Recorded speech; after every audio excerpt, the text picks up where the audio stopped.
नमस्कार, मैं हूं आपके साथ सोनिया चौहान। हमर छत्तीसगढ़ में आप सभी का स्वागत है। रुक करते हैं खबरों की ओर। दंतेवाड़ा से एक ऐसा मामला सामने आया है जिसमें सभी को हैरान कर दिया है और पार्षद पति पत्नी ने ऐसा खेल रचाया कि नगर पालिका में एक बड़े भ्रष्टाचार को अंजाम दे डाला।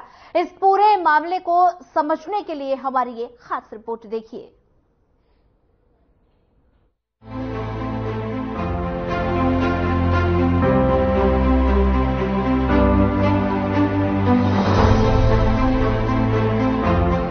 आज हम आपके सामने जो खुलासा करने वाले हैं वो आपको हैरान करके रख देगा।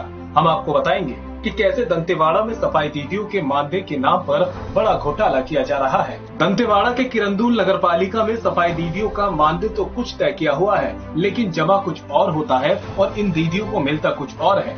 किरण महिला स्वयं सहायता समूह में कार्यरत रानी नेताम ने जो खुलासा किया उसने प्रशासन की चूने हिलाकर रख दी है। आलम ये हो गया कि भ्रष्टाचार का मामला सामने आने के बाद नगर पालिका प्रशासन इसे न निगल पा रहा है और न ही उगल पा रहा है। रानी नेताम ने बताया कि उनके खाते में हर महीने 6,000 रुपए समूह की तरफ से जमा होते हैं, लेकिन उन्हें ये पैसा नहीं मिलता। उन्हें मिलते हैं सिर्फ 3,000 रुपए। यहाँ तक तो आप समझ ही गए होंगे कि आधा मानदेय देकर किस तरह से घोटाला किया जा रहा है। लेकिन अभी और रुकिए, क्योंकि जो और हम आपको बताने वाले हैं उसे सुनकर आपके भी होश उड़ जाएंगे। क्योंकि रानी नेताम ने बताया कि उन्हें जो मानदेय मिलना चाहिए वो 6,000 भी नहीं है, वो 9,652 रुपए है। जी, मेरा नाम रानी नेताम है। कब से काम कर रहे थे आप? मैं 2019 से काम कर रही थी। आप कहाँ पर काम कर रहे थे वो बताएंगे? मैं नौनिहाल पब्लिक स्कूल में टीचर का काम कर रही थी। आपको तनख्वाह कितनी मिल रही थी? जी, मेरे को तनख्वाह 3,000 मिल रहा था। 3,000 रुपए। लेकिन हमारी जानकारी में जो है आपके खाते में स्टेट बैंक का खाता है आपका, उसमें हर महीने 6,000 रुपए आ रहा है। हमको 3,000 ही मिलता है। 3,000 रुपए तो दिया जा रहा था जी। तो बाकी के 3,000 रुपए ये कहाँ जाते थे, आपको कोई जानकारी है? नहीं सर, कोई जानकारी नहीं। आपको पैसा कौन देता था? पैसा मैडम देते थे। कौन मैडम? नाम बताइए। छविपाल। छविपाल मैडम देती थी पैसा? जी। तो वो छविपाल मैडम स्कूल में क्या है, किस पद पे है? वो प्रिंसिपल पद पे थे। स्कूल में प्रिंसिपल के पद पर थे। जी। अभी कौन है वहाँ पे प्रिंसिपल के पद पे? अभी क्या है सर, बच्चे बहुत कम थे तो वहाँ का जो भी है हिसाब किताब वो मैं करती थी। अच्छा, अभी आप कर रहे हो। तो अभी आपका तनख्वाह कौन देता है? अभी तो कोई नहीं दे रहा सर। नहीं, अभी जो स्कूल अभी बंद हुई है गर्मी की छुट्टियों में, इससे पहले आप कर रहे थे जी, नवंबर, दिसंबर, जनवरी में, तो इसका पैसा कौन दे रहा था? इसका पैसा सर स्कूल से बच्चों के हिसाब से आता था, जो मंथली जो है उसके हिसाब से आता था। उसके हिसाब से कौन देता है? कोई तो देता होगा आपको। आपको जो पैसा आपको मिलता है आपके हाथ में, जी, वो पैसा आपके हाथ में कौन देता है? सर मैं ही करती थी वो। अभी रुकिए, आपको और भी बताते हैं। जब दंतेश्वरी स्वयं सहायता समूह के अध्यक्ष एनू साहू से बात की गई तो उन्होंने जानकारी देते हुए बताया कि समूह की तरफ से किसी भी दीदी को कार्य पर नहीं रखा जाता और न ही समूह में आने वाले पैसे के आय व्यय की जानकारी किसी भी सदस्य को दी जाती है। एनू साहू, इसके बारे में हम लोग टेंडर वेंडर नहीं भरते हैं। जो भी करती है राजेंद्र वही भरती है और हम लोग से साइन करवाती है, बाकी वही देख रही है। तो उसमें जो लेबर रखते हैं वो लेबरों को कौन रख रहा है? दीदियों को जो काम में रख रहे हैं वो दीदियों को काम में कौन रख रहा है? जो हम लोग नहीं रखते हैं वो नगर पालिका ही राजेंद्र कौर रखती है। तो और उसमें जो दीदियाँ हैं उसका जो मानदेय है महीने में दिया जाता है, जो 6,000 रुपए की बात आ रही है, वो 6,000 रुपए कौन देता है? उसको खाते में कौन ट्रांसफर करता है? वो नगर पालिका हमारे अकाउंट में डालती है और हमारे अकाउंट से उनके अकाउंट में ट्रांसफर किया जाता है। तो वो पैसा आप लोग की जानकारी में ट्रांसफर होता है या फिर उसमें आप लोग का कोई हाथ नहीं? ये हम लोग को नहीं मालूम है, इसके बारे में आप लोगों को कोई जानकारी नहीं? में। तो वो पैसे का लेन देन भी आप लोगों को कोई जानकारी नहीं? जी नहीं। आप लोग के समूह में कितना पैसा आता है और कहाँ से आता है, क्या इसके बारे में आप लोगों को नहीं है। तो आप लोग के समूह में जो भी कार्यक्रम हो रहा है, जो भी हो रहा है, उसका आप बताएंगे थोड़ा सा पैसा है क्या है? इसके बारे में पूरा गुड्डी मैडम देख रेख करती है, वो उसी को जानकारी हम लोग को नहीं। वहीं एक और महिला स्वयं सहायता समूह ख्वाहिश की अध्यक्ष लीला साहू ने बताया कि उन्हें इस बारे में किसी तरह की कोई जानकारी नहीं है। उन्होंने बताया कि वे आज तक कभी किसी निविदा में उपस्थित नहीं हुई। राजेंद्र मृणाल राय कौर उनके घर आती हैं और चेक में साइन कराकर ले जाती हैं। इसी के साथ उन्होंने साफ कहा कि समूह द्वारा जिन भी दीदियों को लगाया गया है उन्हें राजेंद्र मृणाल राय द्वारा संचालित किया जा रहा है और जो भी कुछ हो रहा है उस बारे में उन्हें कोई जानकारी नहीं। अब आपको बताते हैं कि जिस राजेंद्र मृणाल राय का नाम ख्वाहिश महिला स्वयं सहायता समूह के अध्यक्ष ने लिया वो कौन है। दरअसल राजेंद्र मृणाल राय कौर वार्ड नंबर 6 की पार्षद हैं, जबकि उनके पति मृणाल राय नगर पालिका अध्यक्ष और वार्ड संख्या 2 के पार्षद हैं और इन्हीं दोनों पर इस पूरे मामले के भ्रष्टाचार के आरोप लगे हैं। तो वहीं इस बीच सीपीआई के जिला सचिव के साजी ने नगर पालिका में हुए भ्रष्टाचार को लेकर घेराव किया। पार्षद राजकुमार छलीवाल ने भी इस मामले में अपनी बात सामने रखी है। निश्चित रूप से इन मजदूरों से हम लोग संपर्क किए हैं, इन लोग से जानकारी लिए हैं और वो लोग थोड़ा डरते भी हैं कि हम कितना सैलरी, लेकिन फिर भी उन्होंने ऑफ द रिकॉर्ड हम लोग को बताया कि कम से कम हमको 6,000 रुपए मिलता है, उससे ज्यादा नहीं मिलता है। हम लोग बोले उनको कि एक एप्लीकेशन भी क्लिक कर दो, लेकिन वो लोग डरते हैं। और निश्चित रूप से हम लोग, अगर वो लोग हमको गुजारिश नहीं भी करने से, हम लोग इस मुद्दे को लेके श्रम पदाधिकारी को चिट्ठी लिखेंगे और इनका जो वाजिब हक है वो दिलाने की कोशिश करेंगे। साथ ही साथ एक बार मैं ये कहना चाहूंगा कि अगर नगर पालिका के अगले चुनाव में भारतीय कम्युनिस्ट पार्टी अगर सत्ता में आती है तो इन मजदूरों को जो अधिकार मिलना चाहिए और जो विकास होना चाहिए वार्डों के अंदर, उसके ऊपर पूरा ध्यान भारतीय कम्युनिस्ट पार्टी करेगी, यही मैं आश्वासन दे सकता हूँ। नहीं, मानदेय कलेक्टर रेट से मिलना चाहिए उनको, और 6,000 तो बहुत कम है, 200 रुपए तो कहीं रेट ही नहीं है। एनएमडीसी पैसा देता है और हिसाब से सभी दीदियों को उनका हक मिलना चाहिए। दोषी नगर पालिका जो सीएमओ थे वो दोषी हैं, प्लस अध्यक्ष हैं, प्लस सभापति है। ये सबको इस तरफ ध्यान देना चाहिए, मगर ये ध्यान ना देना समझ से परे है। मैं तो चाहूंगा कि उच्च स्तरीय जांच हो और जांच में जो भी दोषी है उस पर कार्रवाई होनी चाहिए। वहीं सफाई का कार्य कर रही दीदियों ने कैमरे के सामने न आते हुए बताया कि अध्यक्ष और उनकी पत्नी उन पर काफी दबाव बनाते हैं और कुछ कहते हैं या विरोध करते हैं तो दीदियों को हटाने की धमकी दी जाती है। दीदियों पर नजर रखने के लिए सुपरवाइजर की तरह एक कर्मचारी को उनके पीछे लगाया हुआ है। ऐसे में जो कुछ पैसा दीदियों को मिल रहा है उसी में उन्हें संतोष करना पड़ रहा है। हालांकि अब देखने वाली बात यह है कि जो भ्रष्टाचार नगर पालिका में किया जा रहा है उसके खुलासे के बाद शासन और प्रशासन क्या कुछ एक्शन लेता है, ये देखने वाली बात होगी। Bureau report.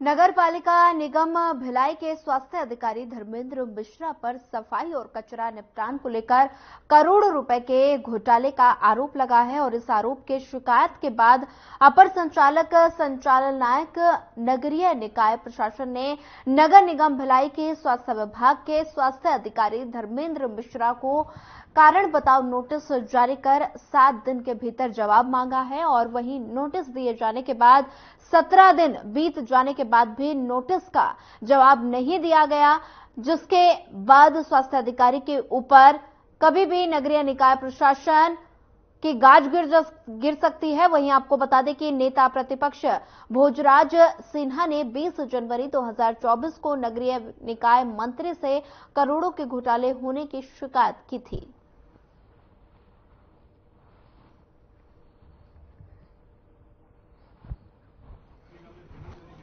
देखिए, मैंने किसी व्यक्ति विशेष के लिए शिकायत नहीं की, मैंने नगर निगम के स्वास्थ्य विभाग की शिकायत मेरे द्वारा की गई थी। 20 जनवरी सन 2024 को नगर निगम में सफाई के नाम पे हो रहे भ्रष्टाचार और जो कार्य के आधार पे जो लापरवाही की जा रही थी, जिससे नगर निगम को 5 करोड़ की सफाई की काम 50 करोड़ रुपए जाने के बाद भी शहर में डेंगू और डायरिया जैसी स्थिति, और नगर निगम के सभी पार्षद चाहे कांग्रेस के हो चाहे बीजेपी के हैं, उनके वार्ड में जहां 30 कर्मचारी 26 कर्मचारी देने की बात थी रेगुलर और 4 एब्सेंट वाले मिलाकर के 2 सुपरवाइजर मिलाकर के जो एग्रीमेंट के तहत था वो एग्रीमेंट का पालन नहीं किया जा रहा था।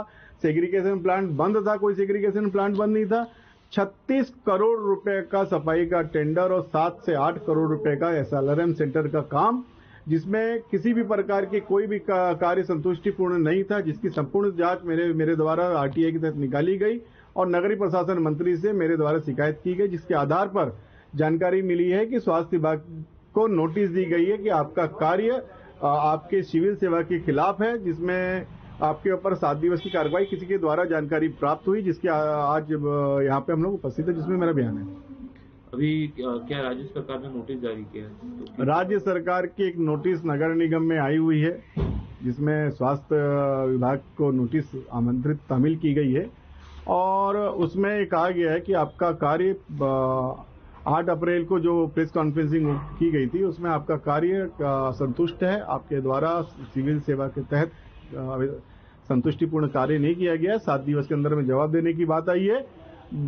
अब नगर निगम की जिम्मेदारी बनती है, हमारा जो काम है, हम विपक्ष के लोग हैं, हमारा जो काम है, हम दूध की तरह रहेंगे, एकदम नजर बना के रखे रहेंगे गिद्ध की स्तर पे। कोई भी किसी भी प्रकार की अब जो पूर्व में हुआ है वो अब नहीं होने देंगे, क्योंकि शहर में वास्तविक तौर पे जो भ्रष्टाचार हो रहा था उसको उजागर करने का कार्य विपक्ष के पार्षद और सभी पार्षद मिलकर करेंगे। जैसे कि जानकारी में समाचार पत्रों के माध्यम से आप सबको भी अवगत है कि गत दिनों एक वीडियो कॉन्फ्रेंसिंग के माध्यम से डायरेक्टर सर ने एक बैठक की थी। उसमें उन्होंने SLMR सेंटर और डोर टू डोर कचरा कलेक्शन के बारे में जानकारी चाहिए गई थी। तो जो पत्र उनको कारण बताओ नोटिस मिला है उसमें ये उल्लेखित किया गया है कि आपका जवाब संतोषप्रद नहीं है। केवल भिलाई नगर निगम स्वास्थ्य अधिकारी नहीं, पूरे जिले, पूरे प्रदेश के कोरबा नगर निगम, बिलासपुर नगर निगम, रायपुर नगर निगम, दुर्ग नगर निगम के स्वास्थ्य अधिकारियों को भी इस तरह का कारण बताओ नोटिस जारी किया गया है। निश्चित तौर पे हमारे स्वास्थ्य अधिकारी जो हैं वो इसका संतोषप्रद जवाब प्रस्तुत कर देंगे। क्योंकि कार्य जिस दिन नोटिस जारी हुआ था उसके 7 दिवस के अंतर्गत उनको जवाब देना था, परंतु आज के दिनांक तक किसी प्रकार का जवाब वहां से प्रेषित कीजिए, क्या कारण है? क्या कारण? एक तो 7 मई को दुर्ग जिले में मतदान होना था।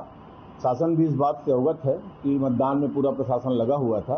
अब मतदान की प्रक्रिया समाप्त हो चुकी है 7 तारीख को, और उसके बाद फिर जो जवाब की कार्रवाई है वो की जा रही है।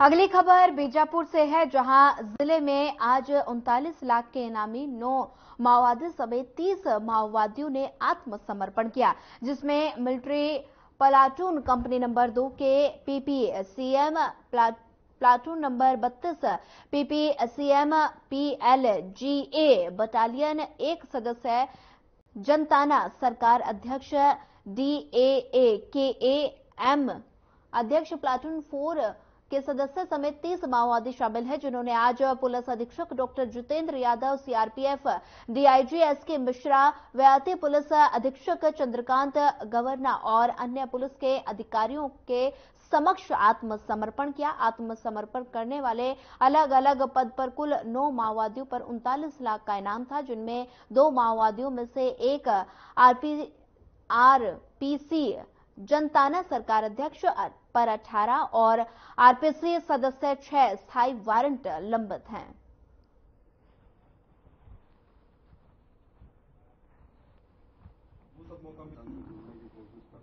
जो आत्मसमर्पण कर रहे हैं, इनके ऊपर जो 9 माओवादी हैं उनके ऊपर लगभग 39 लाख का इनाम था, और इनमें से 2 माओवादी हैं जिनके खिलाफ 18 और 6 स्थायी वारंट भी हैं।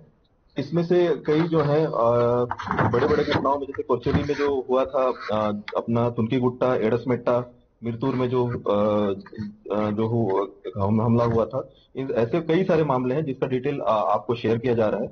इसमें कुछ जो हमारे जो इसमें आत्मसमर्पण किए हैं वो 8 से 10 या कुछ तो 15-15 साल से नक्सली संगठन में शामिल थे, उसके बाद वो आज आत्मसमर्पण कर रहे हैं।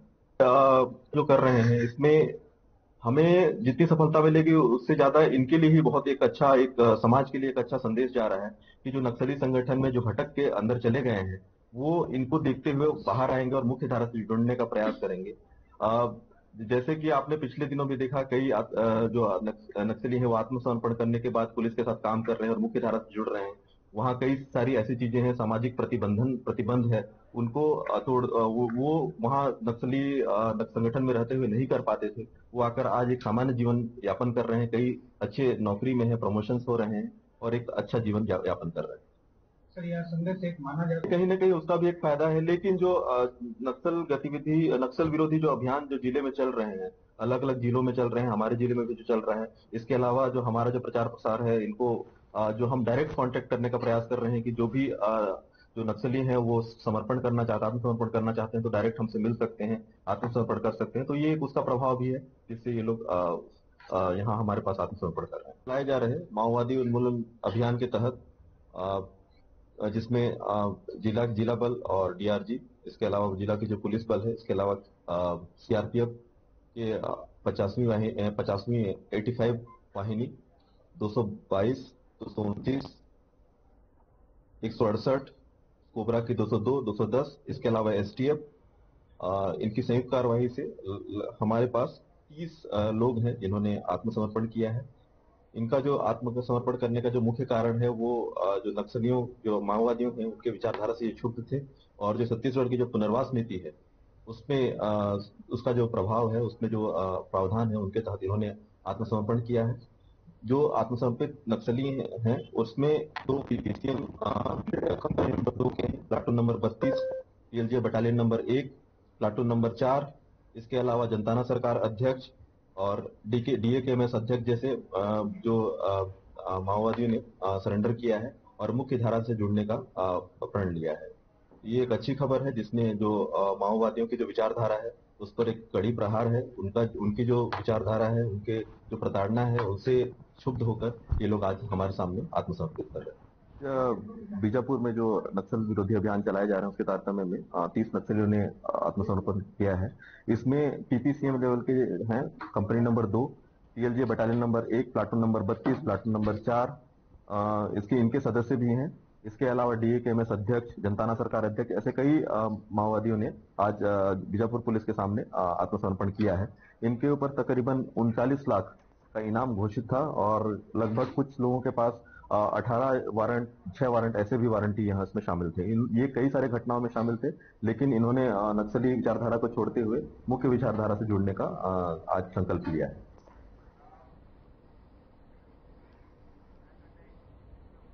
वहीं इसी खबर पर ज्यादा जानकारी साझा करने के लिए हमारे संवाददाता सलमान चंद्रगिरी हमारे साथ जुड़ गए हैं। सलमान, ये एक अच्छी पहल है जहां पर 30 नक्सलियों ने आत्मसमर्पण किया, क्या कुछ ज्यादा जानकारी, एक बार पूरा मामला क्या है, अपडेट दे दीजिए। जी, मैं आपको बता दूं कि बीजापुर नहीं, बस्तर में भी नक्सल उन्मूलन का जो सबसे तेजी देखने के लिए मिला है, जो ऑपरेशन चलाया जा रहा है वो लगातार तेजी देखने के लिए मिल रहा है। जिस प्रकार से हम बात करें तो मुठभेड़ भी लगातार हो रहे हैं। कहीं ना कहीं नक्सलियों को इस जो 30 नक्सली जिस प्रकार से आत्मसमर्पण किए हैं, एक बड़ा झटका लगा है, क्योंकि जिस प्रकार से देखा जाए तो पिछले कई कांड देखते हैं, जिस प्रकार से गोलीबारी की अगर बात करें या फिर नक्सलियों की मुठभेड़ की अगर बात करें या फिर नक्सलियों को मार गिराने की अगर बात करें, उसमें लगातार तेजी देखने के लिए मिल रहा है। जैसे कि अभी 2 दिन पहले की बात है, पिड़िया में जिस प्रकार से 12 नक्सलियों को मार गिराने की बात हुई है और उसी पिड़िया गांव और करचोली से 30 नक्सली आत्मसमर्पण करते हैं, क्योंकि वहां पे देखा जाए तो उसमें से 9 नक्सली बड़े इनामी थे, जिसमें 39 लाख इनामी नक्सली जो थे, जिसमें जनताना सरकार के अध्यक्ष थे, वो भी यहाँ पे आत्मसमर्पण करते हैं। एक नक्सली को बड़ी झटका दिखते हुए नजर आ रहा है, क्योंकि जिस प्रकार से अगर देखा जाए तो यहाँ का जैसे पूरा माहौल जो है, जो नक्सलियों के कब्जे में रहा है, अब धीरे धीरे सरकार की हर एक योजना लोगों तक पहुंचने के लग रहा है। क्योंकि देखा जाए तो यहाँ का जो परेशानी जिस प्रकार से नक्सलियों को चल रहा था, जो नक्सली उन्मूलन का जो अभियान है, जिस प्रकार से तेजी की गई, जैसे सरकार बदल गई है, उसके बाद से ये जो जंगल में जितने नक्सलियों का जो इस तरफ जो जंगल में रहते थे वो धीरे धीरे खत्म होता नजर आ रहा है। जी ठीक है सलमान, 30 नक्सलियों का आत्मसमर्पण करना प्रशासन की कितनी बड़ी जीत? जी, देखा जाए तो प्रशासन में अभी जैसे हम लोग आगे जितेंद्र यादव जी से भी बात किए हैं, कहा जा रहा है कि एक बड़ी सफलता उन्हें मिली है, क्योंकि इस प्रकार से अगर नक्सली आत्मसमर्पण करेंगे तो कहीं नक्सली की जो उत्पात है वो कम होते हुए नजर आ रहा है। और देखा जाए तो ऐसे हम लोग बड़ी घटनाओं को जिस प्रकार से वारदात हो रहा है, पुलिस और नक्सली के बीच में जिस प्रकार से मुठभेड़ हो रहे हैं वो भी ना हो और कम हो जाए, और शांतिपूर्वक अगर नक्सली अगर जो विचारधारा जो है चेंज करके अगर सरकार का सपोर्ट करते हैं या सरकार को जानते हैं मतलब सरकार की सपोर्ट करते हैं तो उनके लिए ये अच्छी पहल होगी, क्योंकि वो लोग भी शांति वार्ता चाहते हैं। क्योंकि जिस तरीके से मुठभेड़ होता है तो दोनों तरफ मरने वाले ही आदिवासी भाई लोग ही हैं, क्योंकि दूसरा कोई नहीं है, वैसा उनका कहना है। और खासतौर से देखा जाए तो यहाँ के जो क्षेत्रीय नेता लोग हैं उनका भी यही कहना है, बीजेपी के कार्यकर्ता लोग भी जो है यहाँ के वही शांति वार्ता ही चाह रहे हैं। और जहां तक देखा जाए तो जिस प्रकार से नक्सली जो उत्पात मचा रहे थे वो धीरे धीरे कम होता नजर आ रहा है। कहीं ना कहीं ये बीजापुर में जिस प्रकार से 30 नक्सलियों का जो आत्मसमर्पण है, ये नक्सलियों के लिए तो बड़ी झटका साबित हो रहा है। उनके पैर जो है ना पीछे लड़खड़ाते हुए नजर आ रहे हैं और धीरे धीरे नक्सलियों की जो उत्पात है वो कम होती नजर आ रही है। ठीक है सलमान, 30 नक्सलियों का आत्मसमर्पण, वहीं अभी छत्तीसगढ़ में कुछ दिन पहले ही नक्सलियों द्वारा हमला किया गया, वहीं हमले के बाद नक्सलियों का आत्मसमर्पण, क्या ये प्रदेश में बदलाव की लहर है? जी, आपको बता दूं कि जो नक्सली उन्मूलन का जो अभियान चलाया जा रहा है, जिसमें लगातार बीजापुर से जो बस्तर क्षेत्र के आसपास के जिले जो हैं, जैसे नारायणपुर हो गया, कांकेर हो गया, दंतेवाड़ा हो गया, सुकमा हो गया, जैसे अभी कुछ दिन की बात है जो 10 तारीख के 12 नक्सलियों को जो मार गिराए थे, जहां पे बड़ी मुठभेड़ हुई थी, वहां पे 3 जिले के पुलिस सुरक्षा बल वहां मौजूद रहे, कम से कम 1200 सुरक्षा बल वहां मौजूद, और तीनों तरफ से जिस प्रकार से पिड़िया के जंगलों में इन्हें मार के लाया है। हाल ही में इस तरीके से अगर नक्सलियों के जो उत्पात है वो कम होता नजर आ रहा है, और उसी डर से या फिर हम उसे भय का नाम दें या डर का नाम दें, नक्सली धीरे धीरे जिस प्रकार से देखा जाए तो ये लोग आत्मसमर्पण करना चाह रहे हैं, क्योंकि वहां तक का जो लगातार नए कैंप स्थापना किया जा रहा है और लगातार यहाँ पे पिछले एक महीने के अंदर में यहाँ पे 15 कैंप यहाँ पे स्थापना किए गए हैं। लगातार हम बात करें कवड़गांव की, जो पिड़िया के जस्ट बगल में कैंप लग रहे हैं, नए रोड बन रहे हैं और विकास की कार्य जो लगातार जंगलों में पहुंच रहे हैं, जहां जंगल में जहां जाने के लिए रोड नहीं थी, पगडंडी के रास्ते पे वहां पे विकास कार्य पहुंच रहा है धीरे से। जिस प्रकार से ये लोग अगर लगातार जिस तरीके से ये लोग आत्मसमर्पण कर रहे हैं, अभी इससे पहले कल की बात है जहां पे 14 नक्सली भी गिरफ्तार हुए हैं वही पिड़िया गांव से ही, तो लगातार जो विकास पहुंच रही है तो एक बदलाव की लहर बन रही है और सरकार को एक बड़ी कामयाबी मिल रही है। जी ठीक है सलमान, 9 नक्सली ऐसे हैं जिन पर 30 लाख का इनाम जो था वो घोषित था, और ऐसे उसके बाद ऐसे में प्रशासन का क्या कुछ कहना है कि नक्सलियों ने जो आत्मसमर्पण किया है वो क्यों किया है? जी, मैं आपको बता दूं कि जैसे ही यहाँ पे सरकार का कहना है, पुलिस एसपी का भी कहना यहाँ है जितेंद्र यादव जी का, कि जो धीरे धीरे विकास की धाराओं में लोग जुड़ना चाह रहे हैं, जहाँ जंगल के क्षेत्र में जो विकास की जो लाइट, बिजली, पुल, पुलिया, रोड, ये सारी चीजों से वंचित, या हॉस्पिटल, शौच की बात करें, सारे से वंचित हो रहे हैं, तो वो लोग कहीं ना कहीं सरकार के तरफ से भी दबाव है और नक्सलियों के तरफ से भी दबाव है, हम इस जंगल में नहीं रहना चाहते हैं, ऐसा करके वो लोग आत्मसमर्पण कर रहे हैं। और देखा जाए तो उनका ये भी कहना चाहिए, ऐसी ही बातें हैं कि जो वो लोग उजागर नहीं करना चाह रहे हैं, और उनके चेहरे तक का अगर हम उनसे कुछ बात करना चाहें तो उन्हें मना कर देंगे, क्योंकि उनको ज्यादा दबाव होता है जंगली क्षेत्र में, क्योंकि उनकी फैमिली पूरी जंगल में फंसी है। तो ये जल्दी ही विकास की धाराएं जब वहां पहुंचेंगे, कैंप खुलेंगे, तो सारे चीजों को जिस तरीके से जो फंसे हुए हैं सबको निकाला जाएगा। जी ठीक है सलमान, जिन जिन नक्सलियों ने आत्मसमर्पण किया है वो किस किस संगठन से बताए जा रहे हैं? जी, मैं आपको बता दूं, जो मिलिशिया सदस्य भी हैं यहाँ पे, जनताना सरकार के अध्यक्ष भी हैं यहाँ पे, और प्लाटून जो नंबर 2 के भी सदस्य यहाँ पे मौजूद रहे हैं। तो यहाँ 9 जो इनामी नक्सली जो है बताए जा रहे हैं, जिनके कई नाम है जो उजागर, तो वो लोग बड़े एक लीडर्स हैं जो कि कई पार्टी जैसे गांव को उन लोग नेतृत्व देखते हैं, यानी कि उनके एक जनताना सरकार के जो अध्यक्ष हैं वो तो कम से कम इस 5 से 7 गांव को नेतृत्व में रखता है, उन चीजों को वो संभालता है, उनकी कमान को संभालता है। कहीं ना कहीं उनका जो विचारधाराएं हैं, जो उनका जो तैयार करने का जो रणनीति होता है, उनको ये तैयार करने में रहते हैं। ऐसे बड़े अगर नक्सली जिस तरीके से अगर ये आत्मसमर्पण कर रहे हैं, कहीं ना कहीं जो नक्सली की है कमजोरीपन दिखाई दे रहा है, वो लोग भी मुख्य धारा से जुड़ना चाह रहे हैं, विकास की कार्यों को वो लोग चाह रहे हैं। जी ठीक है सलमान, ज्यादा जानकारी साझा करने के लिए आपका धन्यवाद। वहीं फिलहाल इस बुलेटिन में इतना ही। ज्यादा खबरों के लिए बनी रहिए हमारे साथ। नमस्कार।